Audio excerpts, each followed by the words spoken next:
to Darryl P. / Artist in Recovery, Part 2. It's still the 3rd of October, 2025, and it's 15 after midnight. Okay, so we were talking about videos done concerning about observations.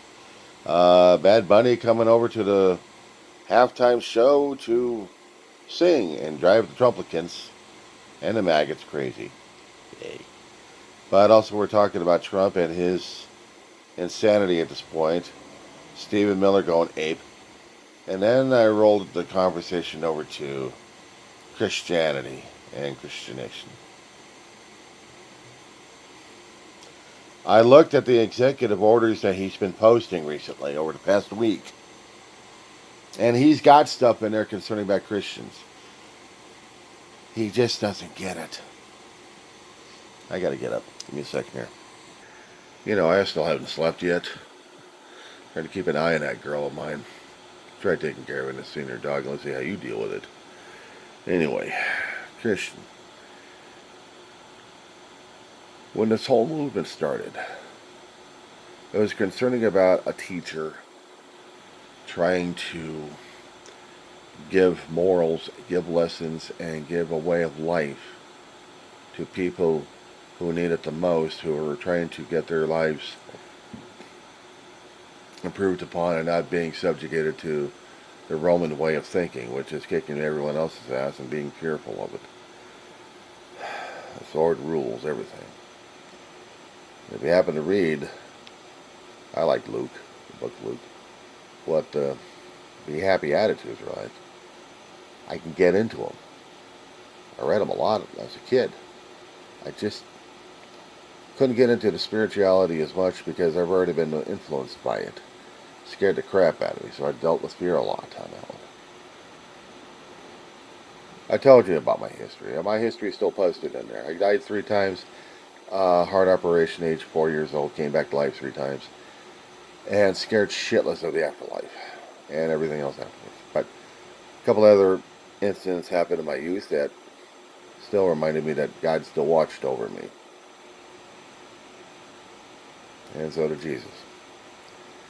But in the end, I did a hell of a lot of things screwed up. And you're talking about hitting bottom? Yeah, I hit bottom a long time ago. October 10th, 06.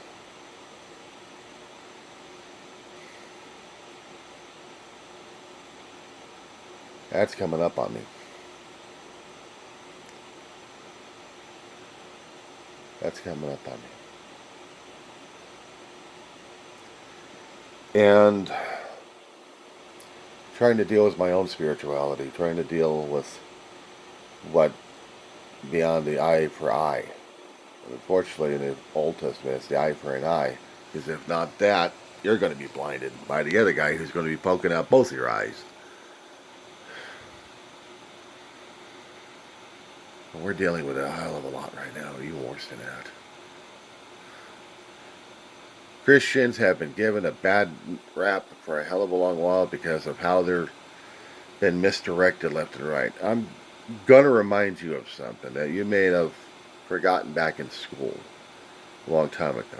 Me, so did I, but barely covered in college over the past 10 years. You ever remember the Crusades? Well, during those days in the medieval times, even a little bit earlier, we had kings, we had popes, we had holy people, we had armies going after each other left and right in different places, trying to spread the word of one religion to another religion. You go over to Jerusalem and try to conquer it for a while, then afterwards, it gets reconquered. And over and over and over again. Those who kept following the ways of Christianity, was it either Catholicism or Protestant? Because I know in England they had an issue over this one. Catholicism, you're run by the Pope. Holy Roman Empire. But in England it was limited, well, sporadic, but they still wanted the Protestant, which was you follow the King's way. And Civil War happened in England? Over a lot of things. When you bring that attitude over to the United States, and you wanted to get actually to the new land, and you wanted plurality. You wanted plurality. You wanted differences, but you didn't want that ruling over anybody else. Of course, we had to have a revolutionary war over a lot of things. And about in a 10, 15-year period, we had a new constitution. We had 13 states, and we're still grubbing for more territory. We're doing it under manifest destiny, but also under converting the heathens and the masses.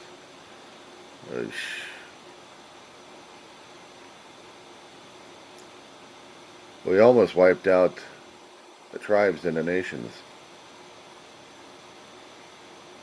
We almost did, because of religion, I think. But they had to rediscover their own land.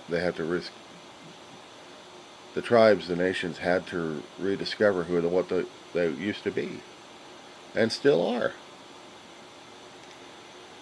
And the time I've been taking in college to learn all this stuff, including a bit of Indian history, I'm drooling over that one. I'm hoping next term, if they got Indian history, I want to take that one.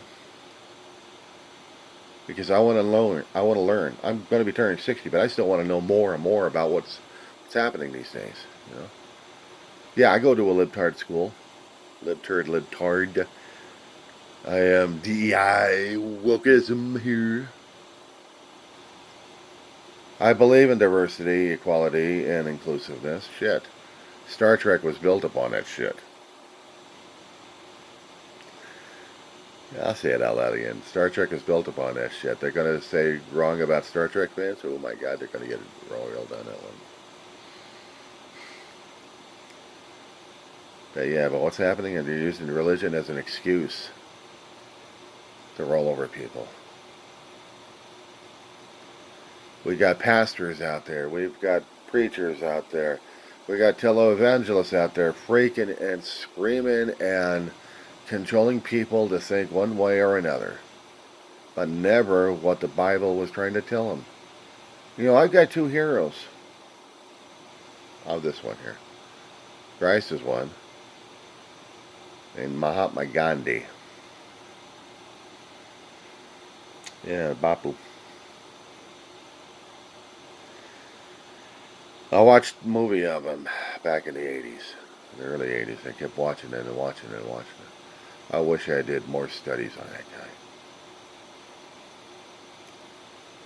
He wanted peace, but in order to get a separation of India away from Great Britain, he had to show Great Britain the pain that they were causing on the Indians.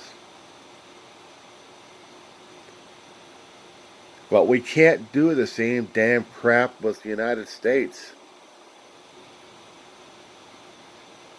And the horrible thing is, for some of those who keep thinking that we're just going to have to hang tough because this is how Christ wanted it. I'm at a crossroads here, pal. I'm at a crossroads. I am so tempted of getting a baseball bat. But if I'm going to get a baseball bat, I got to put the damn thing away and hide it. Or else not get it in the first place. True, I like baseball. But there are there's other connotations concerning about it. And therefore I have to keep screaming and yelling at a psychologist. And I got to keep screaming and yelling at a pastor and the clergy over there because they also feel the same damn way I feel. Frustrated and confused and conflicted, dude. How the hell are we supposed to be able to deal with this shit without going thermonuclear? Gandhi would have a heart attack in the first day regarding Trump. He would. The thing is, if we've got the people who are not empathetic and not emotional about this damn shit, they're not going to react. We've got these people pushing and prodding us to react the wrong way, which is going after them.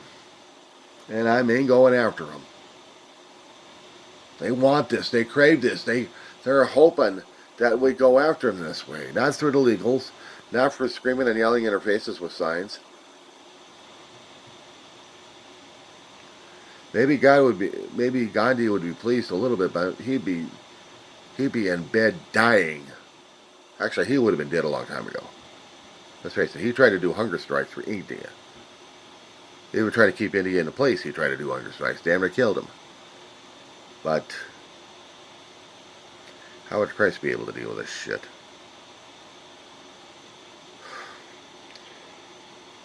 One of the last things he said on the cross was, "Father, forgive me. They don't know what they're doing."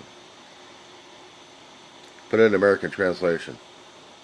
Father, they don't know what the fuck they're doing. Forgive them, please. And that's how I'm feeling it too. I'm conflicted. I'm confused. I'm being pushed and pulled on two different things. I've got a rock in a hard place, and they both want to turn me into taffy. I ain't a piece of candy. I ain't a piece of sugar. But I'm not moving either. I've already drawn the line. I'm saying no. Let them do what they got to do. I tell them is God loves you. I sure as hell don't. You want me to spit at you? That's always what you want. You want people to react on you so you can be a bully, and you can still be a bully. Here's the thing.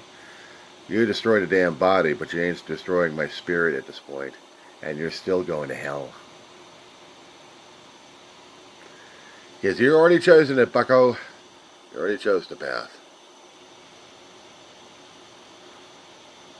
And as much as I'd love to take you and escort you personally down there, I'm simply going to have to pray for your ugly asshole. Because apparently nobody else will.